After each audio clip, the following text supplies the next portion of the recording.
Esse vídeo então finaliza essa série de 3 vídeos sobre a tecnologia 5G.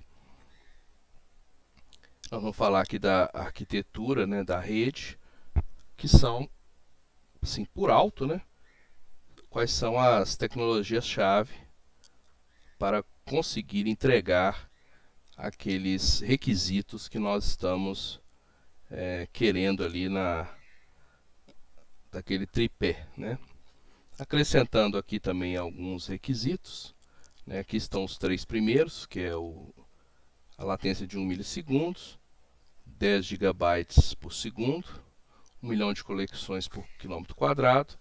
Acrescentando também aqui o slicing, né? Que na verdade ele é uma necessidade para se conseguir esses 3. E também o uso em trens. Aqui no Brasil a gente não tem um trem bala, né? Mas em trens de alta velocidade, né? Porque ali você tem que ter o requisito de manter a sua conexão durante todo o trajeto em algo que tá movimentando em alta velocidade. Mas vamos focar aqui nos 3 primeiros, né? Então, a primeira coisa que nós vamos ver é a questão da arquitetura, né? A ideia da implementação do 5G, ele é feito em blocos, né? Ele é feito devagar, né? Pelo seu alto investimento, a necessidade de alto investimento. Então, hoje em dia, o que a gente tem disponível é uma tecnologia que a gente chama de non-standalone, ou seja, ele não é totalmente 5G, né? O que se faz hoje é colocar aqui a parte de NR, que é New Radio, que é a parte de transmissão de antenas, que a gente vou mostrar para vocês ali, que já dá um ganho interessante de questão de velocidade. Então você já consegue ali uma velocidade muito alta, né? Ainda não baixa latência, ainda não os outros requisitos, porque você faz uma mistura, né? Você faz uma mistura de lá na borda, que é ali onde estão as antenas, você coloca já as antenas 5G, mas mantém o centro da rede, né? O core, aquele que faz o controle central lá da conexão, você mantém ainda tecnologia 4G, que é o LTE. Então você fica tendo aí os dois, né? Isso é importante também porque você tem que manter funcionando o 4G, porque nem todo mundo tem 5G, não é? Isso é uma coisa que vai acontecendo com o tempo. Então as empresas vão instalando conforme a necessidade. Agora, um sistema standalone, né, que ou seja totalmente 5G, é aquele que não compartilha nada, né? Você tem aqui uma rede 4G compartilhando aqui de, do início até o fim 4G, e a 5G você tem também tudo 5G, principalmente essa parte aqui que a gente chama de core da rede, né? Que é o que vai fazer o gerenciamento de tudo ali.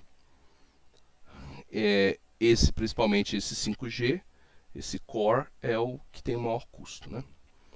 Bom, o que nós precisamos para ter um sistema 5G standalone, ou seja, todo 5G? O que é que faz ele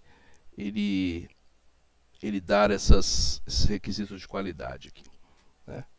O primeiro é o que a gente chama de SOC, né, que é o serviço orientado, é um core de serviço orientado, né, que é aquilo que eu comentei com vocês anteriormente, que é você ter um sistema que vai alocar a rede, vai alocar recursos conforme a necessidade, né? Então é uma arquitetura que seja flexível. Se você precisa de alta velocidade, você tem. Se você não precisa, não tem. Cada um vai receber o seu serviço, né? Então você tem aqui uma série de sistemas, né? Tem que suportar todos os sistemas, desde os 2G até o 5G, todos os sistemas para a internet das coisas, para sistema de voz. Então, você está fazendo uma chamada de voz, tem um requisito. Você está fazendo uma conferência com vídeo, outro requisito. Então, para isso você tem que ter um sistema que te dê os serviços necessários, né? Então, imagina lá que você tem uma rede, e aí aqui é algo importante para os técnicos eletrônicos, né? Daqui para frente, né, futuros, para quem for continuar na eletrônica, e o nosso curso terá que ser modernizado nesse sentido. Hoje em dia você tem lá, por exemplo, você vai fazer um sistema com Arduino, você tem ali um microprocessador, né, que vai fazer ele tomar as decisões para que você implemente ali um dispositivo. Existe uma tendência hoje em dia que é você fazer a virtualização desses sistemas. Então, por exemplo, em vez de você ter ali um Arduino fazendo um certo, tomando as decisões, tem um microprocessador ali, você pode ter isso na nuvem, né? Você tem ali o Arduino só mandando os dados para a nuvem, que ele está recebendo os sensores, e lá na nuvem é que você vai ter o programa tomando as decisões, né? Claro que para coisas pequenas não faz sentido, né? Mas imagina uma grande fábrica que ela teria que ter um microprocessador para cada coisa tomando decisões. Existe uma tendência de você apenas mandar os dados para a nuvem e lá seja tomadas as decisões. Então, quando ele coloca essas nuvenzinhas aqui, é porque como é que vai ser alocado esses recursos? Em vez do recurso ser algo físico, ou seja, eu estou precisando de alta velocidade, então eu vou colocar ali um processador muito potente, né? Eu vou colocar um pedaço da rede que está lá, um recurso que está na nuvem, para fazer esse processamento alto, né? Eu vou colocar cada serviço da rede vai ser alocado, não um hardware, mas um software, né? É uma função. Então, se eu tenho um vídeo 4K, eu preciso de alta velocidade, então eu vou alocar uma função que faz isso. Eu preciso lá de baixo, eu preciso, por exemplo, de alta confiabilidade, né? E um delay pequeno, eu vou alocar lá funções que façam isso. Se eu tiver, por exemplo, um sistema lá que está fazendo a medição lá de alguma coisa, por exemplo, está medindo a energia que está sendo gasta na sua casa. Então, eu não preciso eu não preciso estar medindo isso o tempo todo, né?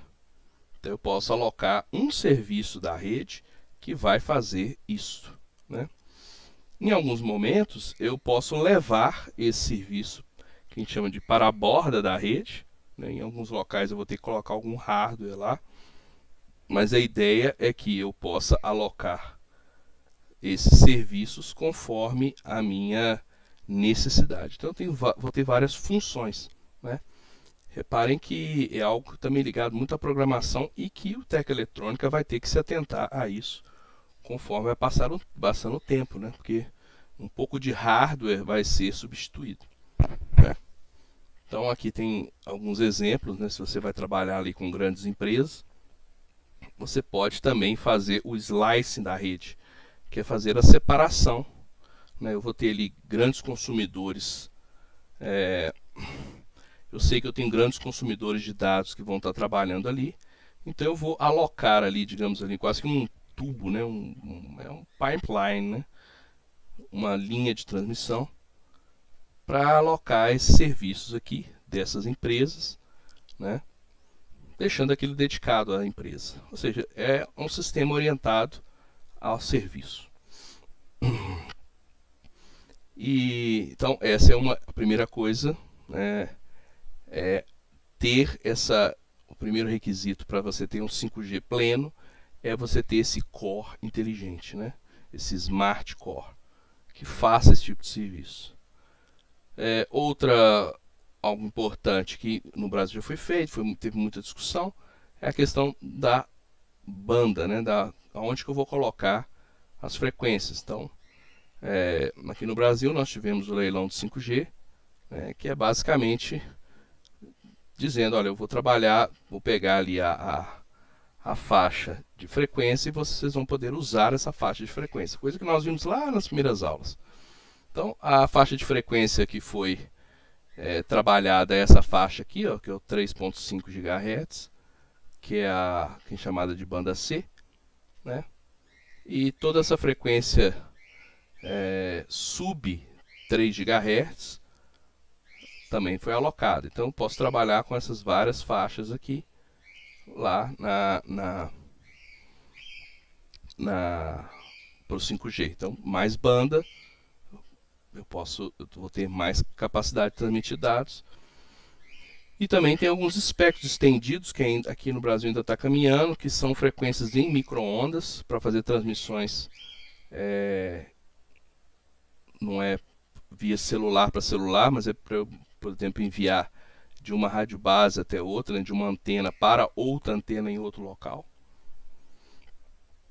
Então, uma das questões, por exemplo, que é um requisito para você ter um 5G, é você fazer a separação entre o link que recebe dados e o link que envia dados, né? Hoje esse link ele é junto, né? O uplink e o downlink, né? Aquilo que você envia e recebe vai pelo mesmo caminho.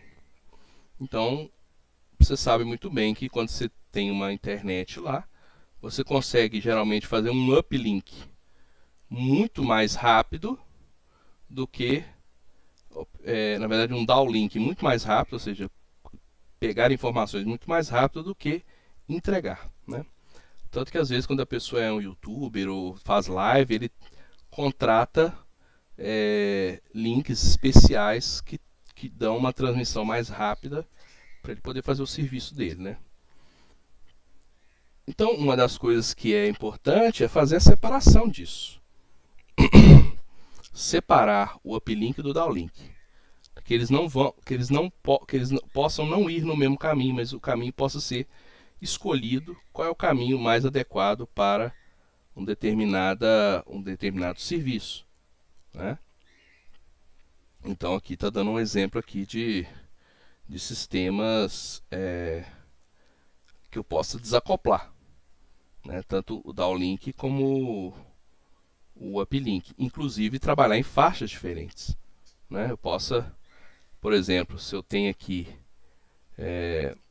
a gente sabe, por exemplo, que a rede, quanto maior a frequência, mais dados eu consigo enviar, mas a cobertura é menor, né? Então, por exemplo, se eu tiver cobertura, se eu for trabalhar com 3.5 GHz, em todo as antenas vão ter que estar mais próximas, né? Porque reparem, a faixa de cobertura é menor. Essa é a faixa de cobertura de 3.5 GB, né? E eu posso fazer uma ampliação disso aqui fazendo desacoplamento de uplink e downlink, porque eu tenho que manter as duas funcionando, né? Então depende exatamente do que você está fazendo. Naquele momento eu estou fazendo um uplink, eu estou fazendo um downlink. Às vezes eu estou assistindo um vídeo do Netflix, então eu estou fazendo basicamente só puxando dados. Então o sistema tem que ser inteligente. Então em qual frequência que eu vou mandar isso? Eu vou trabalhar na frequência tal. Se eu posso trabalhar com eles separados, eu posso fazer com que, por exemplo, um venha por 2.5 GB e o outro vá por 1.8 GHz, né? 1.8 GHz é uma frequência menor, ela vai mais longe. Então eu posso fazer esse desacoplamento deles. Então esse é outro requisito para fazer para que eu tenha um 5G pleno, né? Que é o desacoplamento de uplink e downlink. Outro requisito, né, que a gente vai ver ali um pouco detalhes disso, a gente tem um negócio que a gente chama que é AM, que é a modulação quadrática. O que é a modulação quadrática? A gente já trabalhou sobre modulação várias vezes, mas é uma modulação que ela vai trabalhar assim, de modo muito simples, né? A gente tem no modulação que é AM uma forma de você transmitir, né, com uma portadora que é capaz de enviar, né, trabalhando ali com variação de fase, em um mesmo momento, você consegue mandar, aqui são, por exemplo, são 64 símbolos numa mesma onda, né? Então você consegue enviar aqui fazendo as variações de fase, né, trabalhando o que a gente chama de quadratura, enviar então, imagina que em vez de você enviar tudo ali serialmente, né, uma atrás da outra, você consegue enviar um bloco, né, de informações, né? E no sistema 5G a gente passa de 64 símbolos para 256 símbolos que são enviados a cada momento, né? A gente vai ver mais ou menos o tipo de antena que usa para isso, né? Então essa questão da modulação que é a AM e a modificação aqui da portadora e da modulação aqui, aumentando a quantidade de bits, de símbolos que eu consigo enviar a cada momento. E aqui é outro ponto importante, é o tipo de antena, né? A gente vai usar uma antena que a gente chama de uma antena de múltiplas entradas e saídas, que é esse MIMO, e ela tem um princípio muito interessante, né? Já se usa esse tipo de antena, mas com quadratura menor, e agora, como eu vou mais do que dobrar esse número de símbolos, a gente essas antenas, né, de celular que a gente conhece de ver aqui nas torres, né, elas usam princípios que são princípios que usam em radar, né? Então você tem ali uma onda que está caminhando dentro de um tubo, tá? Aqui dentro você consegue ver um exemplo, né? E ela tem aqui alguns furinhos colocados ali, ó, e eu posso mandar as informações em cada, aqui seria a onda modulante, né? A portadora. Então a portadora está aqui, eu posso enviar esses dados em cada parte da portadora, né? E isso fica confinado lá dentro. Eu tenho uma onda confinada dentro de um tubo, e eu tenho os furinhos por onde a onda passa. Então aqui tem uma animação que mostra, ó, a onda está propagando lá dentro e como que ela se propaga para fora pelos furinhos. Então eu tenho ali como se fosse, quando você olha uma antena dessa, está vendo, na verdade são dezenas de antenas, né? Cada uma funciona com dezenas de entradas e saídas, né? Por isso que a gente consegue fazer essas conexões. Então a melhoria da eficiência desses sistemas é também dos requisitos. Na verdade é o primeiro requisito, né, que está sendo instalado nos sistemas 5G, que é a melhoria, aumentar aqui a resolução desse tipo de tecnologia, né? Então está aqui o que a gente tinha falado antes, né, o ganho de matriz, aumentar o número de antenas, né, por unidade, que é esse MIMO, essas antenas do tipo MIMO, só que agora com uma matriz ainda maior, com quantidade maior de antenas. Existe também um outro ponto dessas antenas, que é o que eles chamam de beamforming, né? Que é vocês viram ali como é que é a forma de propagar, né? Eu consegui fazer, dependendo do dado que eu tiver, da exigência de cada ponto, eu consegui criar ali digamos, quase que um foco de potência, né? Por isso que eles chamam de beamforming, né? Um feixe ali, né, de potência, dependendo da necessidade de dados. Então, por exemplo, eu posso, em vez de trabalhar em pontos onde o sinal está mais fraco, eu faço um beamforming exatamente ali naquela região onde está precisando dos dados, né? E isso aumenta muito a capacidade de transmissão, porque eu vou ter menos perdas de potência, né? Vou ter ali uma potência concentrada num ponto. Então eu vou ter canais de tráfego de dados bem mais eficientes. Um outro ponto é você melhorar a eficiência do espectro que você está usando. E aí tem uma questão de filtros, né? Melhorar filtros. Imagina que você está enviando lá um monte de dados, né? Ondas quadradas, né? Bits. Repare o seguinte, aqui ele dá o exemplo de tecnologias antigas e esse novo aqui, né? Esse OFDM aqui, ó. Esse FOFDM é essa tecnologia nova que está sendo implementada.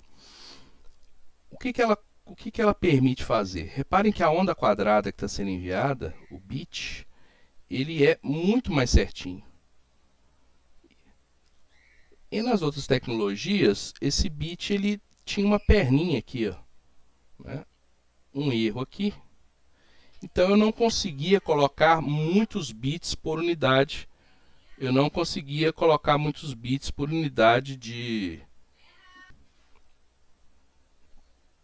Então se eu tenho aqui várias ondas, vários bits sendo enviados, eu não consigo colocar, por exemplo, um bit logo depois desse aqui. Eu tenho que dar um espacinho, né?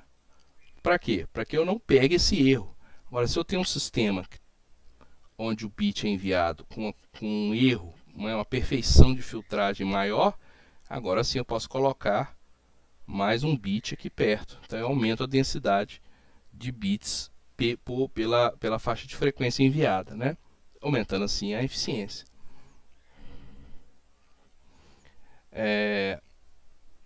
Outro ponto, por fim, não sei como é que se traduz isso aqui em português, né? São coisas relativamente novas, mas qual que é a ideia dessa interface flexível? É você poder usar, repara aqui, ó, aquilo que a gente estava falando, né, de conseguir colocar mais bits por unidade de tempo, né? Conseguir colocar mais bits por unidade de tempo. Isso eu melhoro lá com aquela parte de filtragem. A outra coisa é configurações flexíveis. Por exemplo, que eu possa, por exemplo, usar unidades dessas que não estão sendo... Vamos imaginar que eu estou mandando um certo código para um serviço, né? E vão ter algum tipo de código, uma borda, por exemplo, de código que não vai ser usada para aquele serviço. Se eu tenho um sistema inteligente, repara que isso é um negócio complexo, né? Mas eu consigo fazer com que eu mande aquele código, mas possa reaproveitar. Por exemplo, eu estou usando um canal, um serviço, por exemplo, de streaming. E na borda desse conjunto de dados está livre, tá? Tem ali dois espaços ali de sinal que estão livres. Por que eu não posso alocar naquele local? Alocar naquele local é ótimo. Por que eu não posso colocar naquele local informações, por exemplo, em um sistema de internet das coisas que está enviando, sei lá, qual que é o consumo de energia da minha casa. São sistemas de dados que vai enviar o quê? Vai enviar um número, sei lá, a cada 1 hora, a cada meia hora, 5 minutos, depende da configuração, a cada 30 minutos, 20 minutos. Então, não é um sistema de streaming que está enviando ali milhares de dados, milhões de dados por unidade de tempo. Então, eu não preciso de um requisito, né, de grande velocidade. Eu posso alocar, então. Tem ali um slot, né, um ponto ali do código da transmissão que está aberto. Por ali eu vou enviar, por exemplo, dados aqui desse sistema de medição de energia. Aí eu já estou adiantando o serviço, né? Então, imaginem todas essas mudanças eu fazendo o sistema de transmissão de dados flexível, né? Não vai ser sempre aquele slot, vai ser sempre aquele bit vai ser sempre daquele negócio. Eu consigo fazer um sistema mais inteligente. Então nós resumimos aqui com esse sistema flexível aqui de dados, né? O sistema de filtragem que aumenta a eficiência, né? A nossa super antena aqui, né? que faz beamforming e aumenta aqui a quantidade de antenas, né, para uma quadratura aqui de 254 que é AM, 256 que é AM. Subindo aqui o desacoplamento do uplink e downlink. E o espectro novo. E a nosso slicing, né, que é a nossa rede inteligente, o nosso core inteligente orientado a serviço. Então esse super rapidão, né, quais são os sistemas para aplicação. Lembrando, essa foi a nossa última aula. Nós teremos esse ano um curso, né, aí de pelo menos 40 horas só sobre esse sistema de 5G que vai ser oferecido abertamente para a comunidade. Qualquer um pode se inscrever, né? A gente vai falar sobre isso aqui detalhadamente para certificações da empresa Huawei, né? As pessoas vão poder fazer prova para fazer certificação em 5G. Isso aqui foi só uma palhinha aí para vocês, ok? Um abraço, obrigado.